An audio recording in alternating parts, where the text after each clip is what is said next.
So we've got 2 new Codexes, 2 new combat patrols, 2 new Battleforces and 2 new miniatures for 40k, some rather cool Mechanicum for Horus Heresy, and some utterly twisted Genestealers for Necromunda. Let's take a look at the big reveals from Games Workshop's Dallas preview.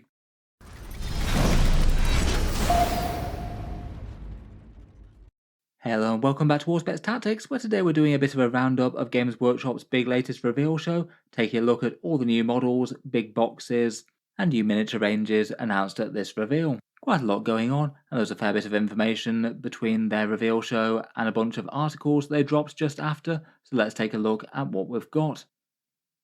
Before the show, we were promised that while the Age of Sigmar one was on Thursday, this would be the ones more focusing on the grim darkness of the far future, and they said that we'd get at least some things for Warhammer 40k, Horus Heresy, Necromunda, and Legions Imperialis. The hints kind of implied that we'd get quite a bit of interesting Necromunda stuff. Genestealer Cult and Sisters of Battle seemed to be the focus for Warhammer 40k, and we basically knew that Plastic Mechanicum were coming for the Horus Heresy. Broadly speaking, that is what we got. As mentioned, Genestealer Cult and Sisters each got a new character model, a new Battleforce box set and a new combat patrol, plus a few interesting hints at their Codex. The Mechanicum range for the Heresy has been previewed. They're initially coming in a great big box with a whole load of resin kits making their way into plastic, though apparently there's going to be some more on the way as well. Necromunda gets a great big box focused on the destroyed Hive Secundus. The storyline focusing around gangs delving into the depths of the thing to try and find technology or prove their worth against the horrors, and a disturbing and twisted Genestealer Cult lurks within. Finally, for Legions Imperialis, the next announcement is a Tallarn campaign, a bunch of interesting rules content and new detachments and things, plus a fair few more tanks previewed too.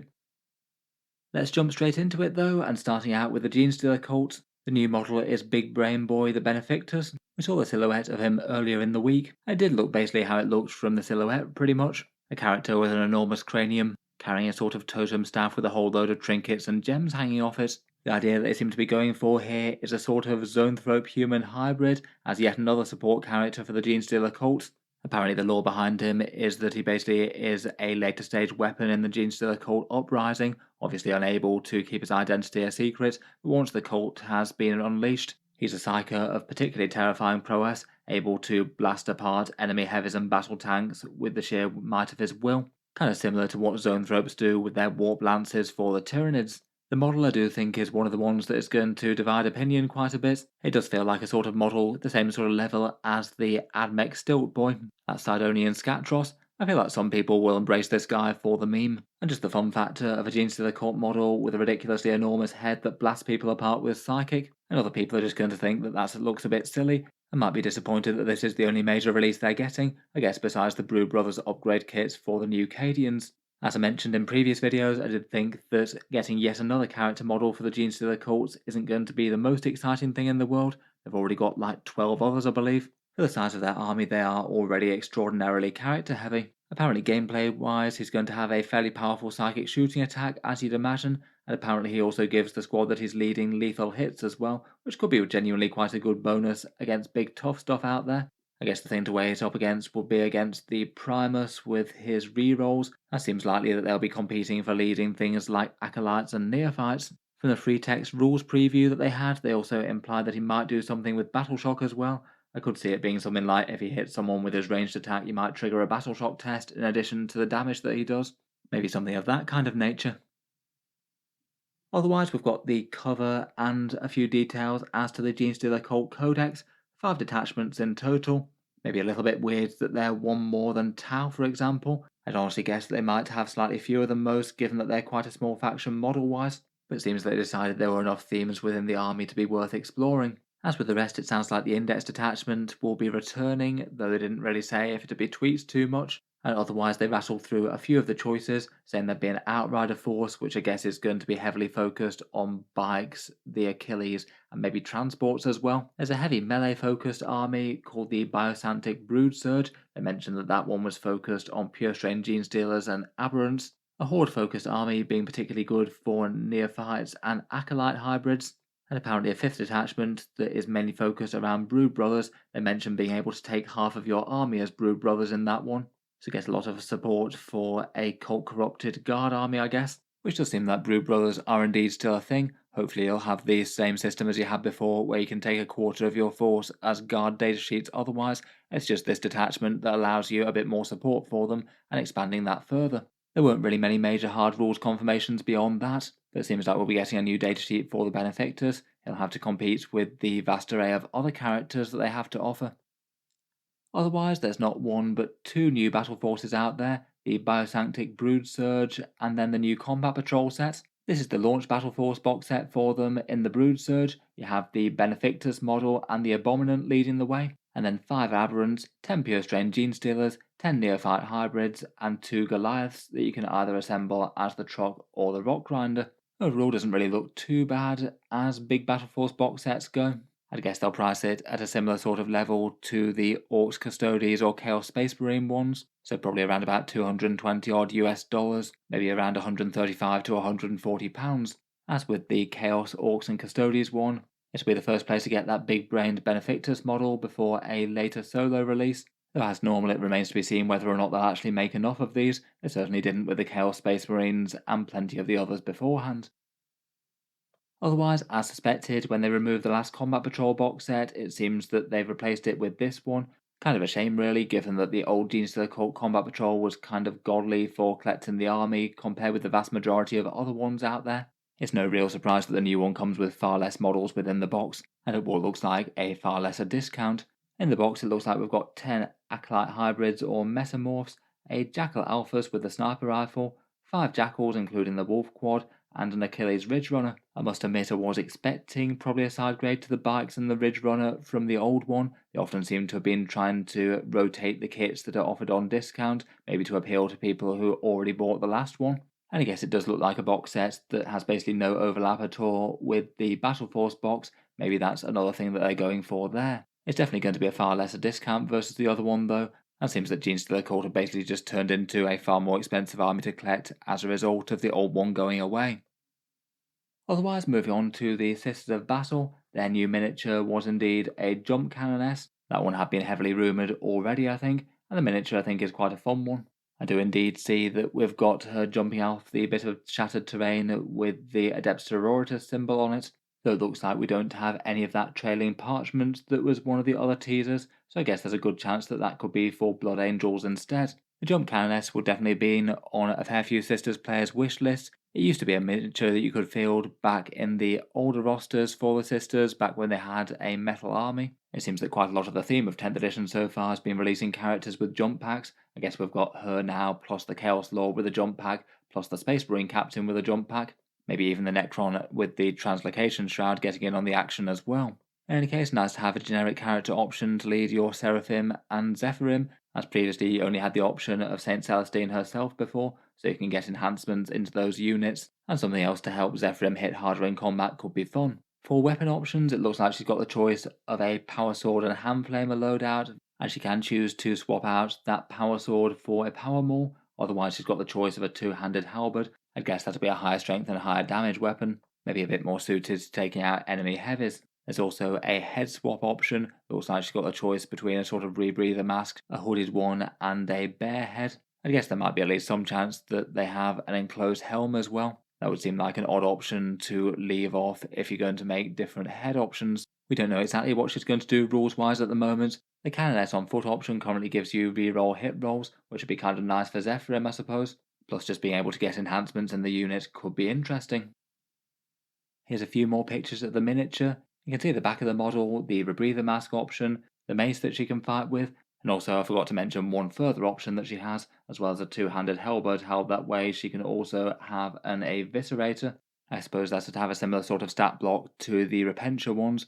Seems like that could be a fun option for taking down enemy elites. Overall, I feel like they've done pretty well with this. Fairly dynamic looking miniature with a lot of head swap choices, plus the option of a whole load of different fun war gear. Seems like a decent enough addition to the range.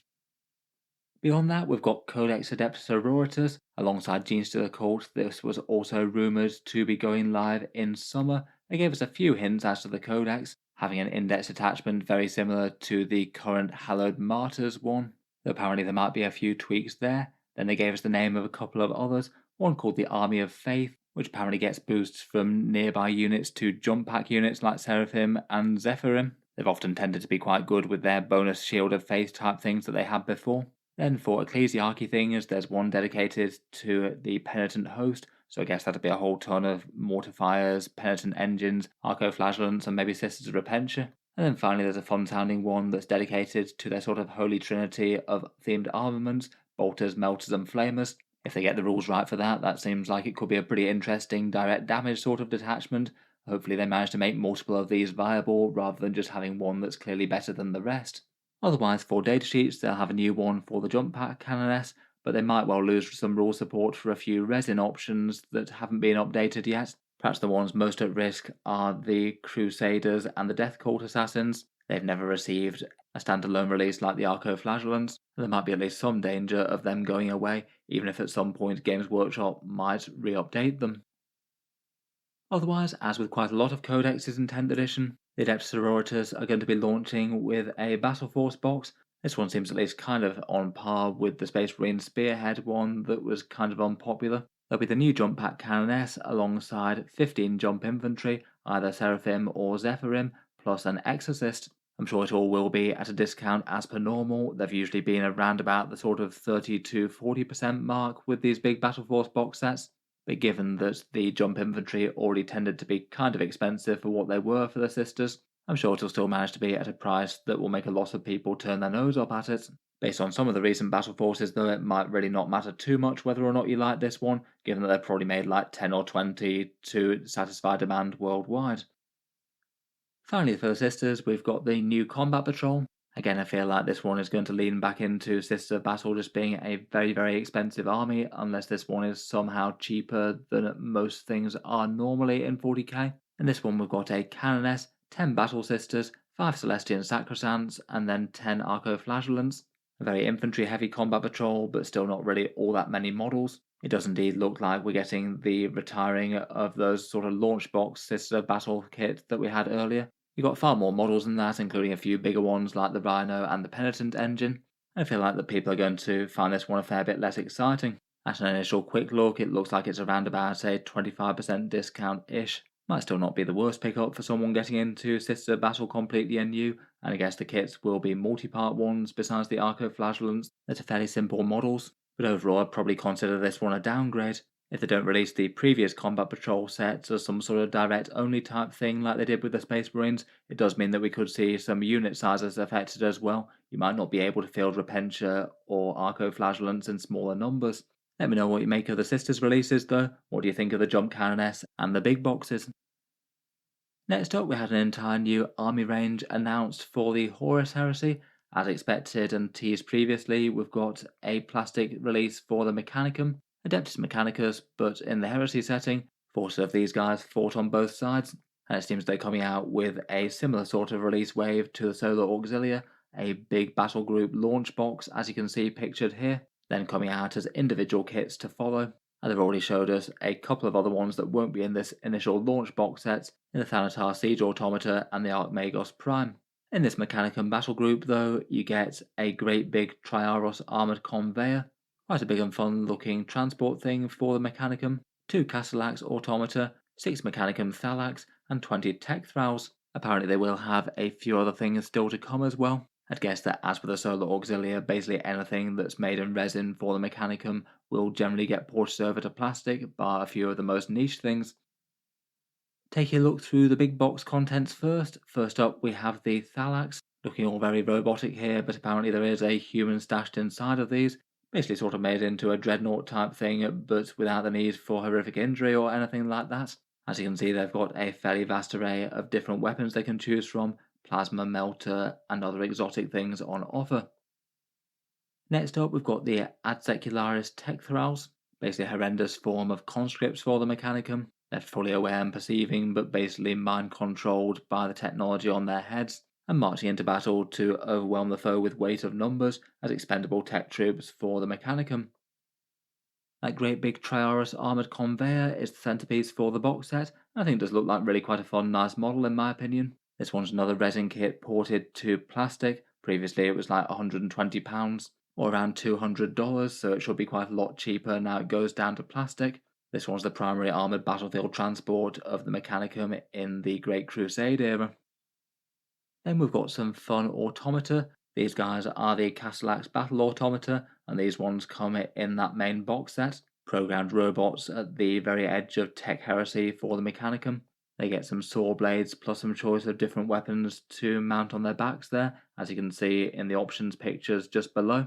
Must admit it would be very cool if you could use some of these in Warhammer 40k, though as with other Heresy era things it doesn't seem very likely that they'd make cross-compatible rules, even if I think it would be at least kind of reasonable enough to do so for these guys.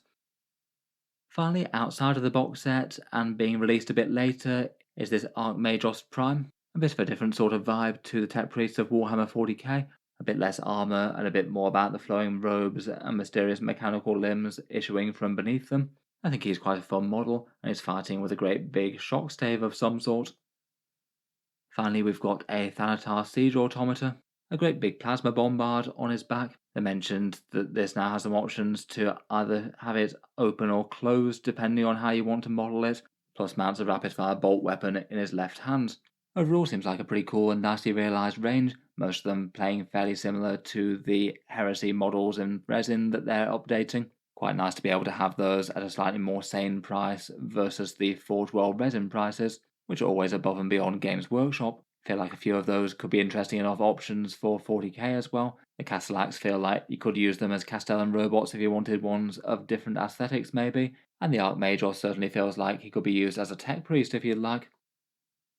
Necromunda next, and they got quite a bit of love in this teaser. We certainly knew that a fair bit was coming for them, given that we'd seen these silhouettes before, and this rather creepy looking head crab thing at a previous teaser. And it seems that it's all part of a big box launch called Necromunda Hive Secundus.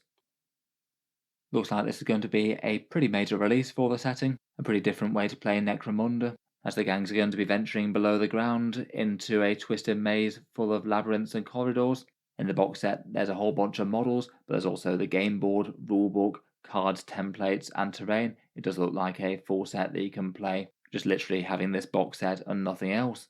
Apparently the theme of the box set is going to be delving into the shattered Hive Secundus on Necromunda that was taken out by an enormous explosion previously to try and destroy the Genestealer Cult that was taking it over, though it seems that the Patriarch and some twisted malformed Genestealers have survived in it, warped and mutated in the fallout it would seem, and to venture into the ruin of this hive is to enter a whole nightmare world of twisted mutants, although you can no doubt find some good treasure in the ashes and corridors underneath the sands.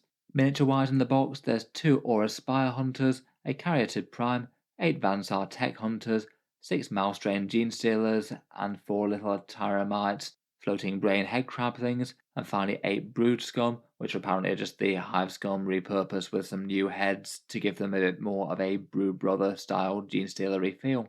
Seems like this will be the new setting for Necromunda going forward, as they had with the Ash Wastes. A lot of themed releases, both for the horrors that you find within and people venturing into it, I guess. I said they're going to have a bit more terrain coming out, including Necromunda Ruined Terrain Zone Mortalis style. Taking a look at the actual miniatures though, here are the Aura Spire Hunters, high-tech exosuited warriors that we saw a teaser preview of with the silhouettes recently. Some nice big articulated claws and armoured carapaces there. Lurking in the background is a creepy little thing called a Caryatid Prime. Then we've got the silhouetted models that we saw that looked like they were from Vansar. They are indeed Vansar Tech Hunters, having a whole load of interesting little specialists and optional upgrades. One of them has a sniper rifle. I feel like the models look pretty cool there. They definitely have a bit of a high-tech Space Commando style squad going on. Probably some of my favourite miniatures out of this entire thing, though, are these warped and twisted Malstrain Genestealers. According to their previews, these guys are a level below regular Genestealers, having their hive basically nuked from orbit, warped and twisted their Patriarch. So the Genestealers that it tries to make come out warped and strange now. They've got odd spines raising up from their backs, and a lot of them are asymmetrical, lopsided, and have weird warped heads compared with regular pure strains, as if regular Genestealers weren't horrors enough. It does indeed seem that those floating head crab things were actually to do with Genestealers. I did think that they had quite a different aesthetic to them, but it looks like they're called Malstrain Tyramites, little floating hangers-on to the Genestealers that lurk within the hive. Finally, for other denizens within Hive Secundus, there's some Brood Scum, Hive Scum models with some Brood Brother heads added on, basically low-level Genestealer cultists to defend Hive Secundus against interlopers. Overall, quite a few interesting little things there for Necromunda. Will be fun to see what other things they unearth from the horrors later on, or what other gangs tool up with to delve below in search of riches. Finally, we've got Legions Imperialis. The announcement for them was a Devastation of Tallarn campaign book, much of it focused on the Iron Warriors and the centre stage that they took there. There's rules for new units and plenty of new detachments in it, plus there's rules for a Warfront style campaign system, apparently a sort of push or pull versus the enemy army. If you win more battles, then you can get closer to their base of operations, though you might face ramped up challenges. Tallarn's fairly well known for being basically the mother of all tank battles in Warhammer 40k, and kind of makes sense that they'd have some more tanks to show off alongside here. They've got things like the Secundus Punisher and the Secundus Arcus, should be good anti-infantry shredders there, and other Lehman Russ variants made in small, variants like the Demolisher, Executioner and Annihilator.